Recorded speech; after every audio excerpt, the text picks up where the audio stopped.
Nor shall you pass unnoticed in these verses, you Ebolus, the son, they say, of Telon, when Telon mated with the nymph Sabethus, while well along in years he ruled the kingdom of the Teleboans at Capreae.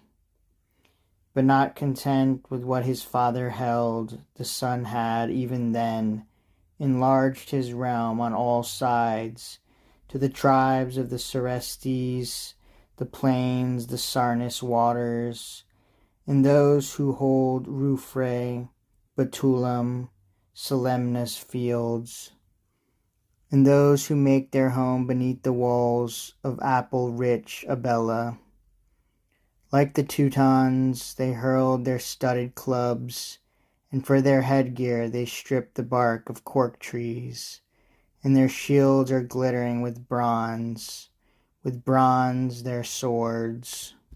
Down from its mountains Nursey sent to battle you, Ufens, marked by fame and blessed in war, who rule a tribe more savage than all others. The Equi with their stony soil, men used to hard hunts in the forest.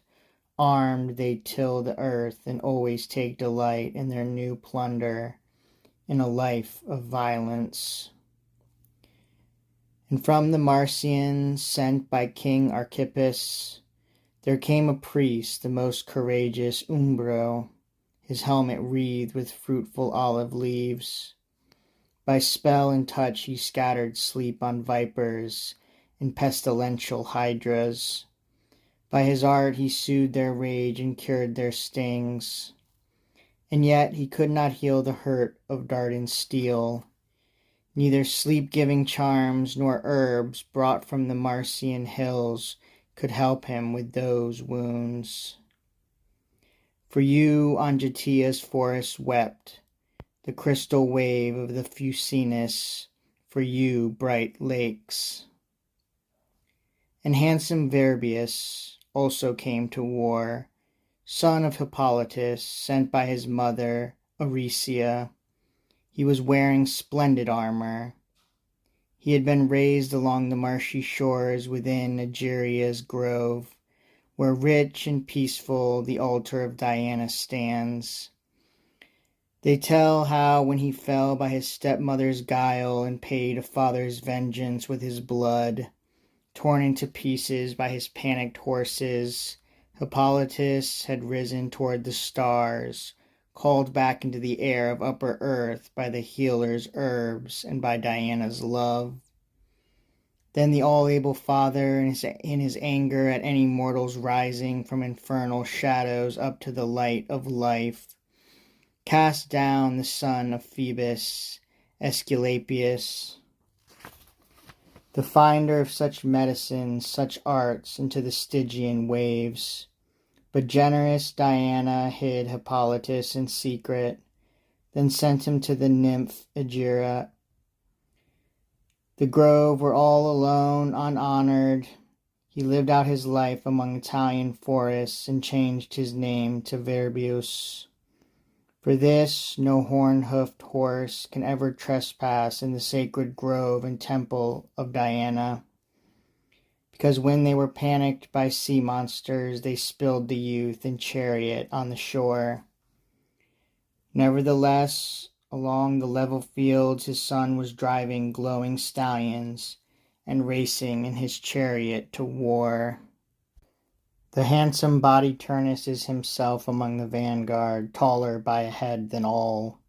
He grips a sword, and his high helmet is crested with a triple plume, and carries Chimera, breathing from her jaws with flames like Etna's. As the fighting grows more savage, with flowing blood, she rages more, ferocious with her grim fires. But on his burnished shield were, chased in gold, her horns uplifted, Io, shown as already shaggy, as already a heifer, splendid emblem, and the virgin's custodian, Argus. From a sculpted urn the river of her father, Inachus, poured, After Turnus, like a cloud, the shielded ranks of the infantry crowd all the fields. The youths of Argos and Auruncan squadrons, Rutulians, Sicanians, old settlers, Socranians, and with their painted bucklers, Libetians, and Tiber, those who till your valleys, or Numicius's holy shores, or plough Rutulian slopes, or Circe's hill, or fields where Jupiter of Anxur rules together with Feronia, who delights in her green grove. And those from Satura's black marsh, where icy Ufens makes its way through deep-cut valleys, then is lost at sea. With these, Camilla of the Volscian tribe leads on her band of horsemen, squadrons bright with brazen armor. She is a warrior. Her woman's hands have never grown accustomed to distaffs or the baskets of Minerva. A virgin, she was trained to face hard battle and to outrace the wind with speeding feet. Across the tallest blades of standing grain she flies, and never mars the tender ears, or poised upon the swelling wave she skims the sea. Her swift soles never touch the water.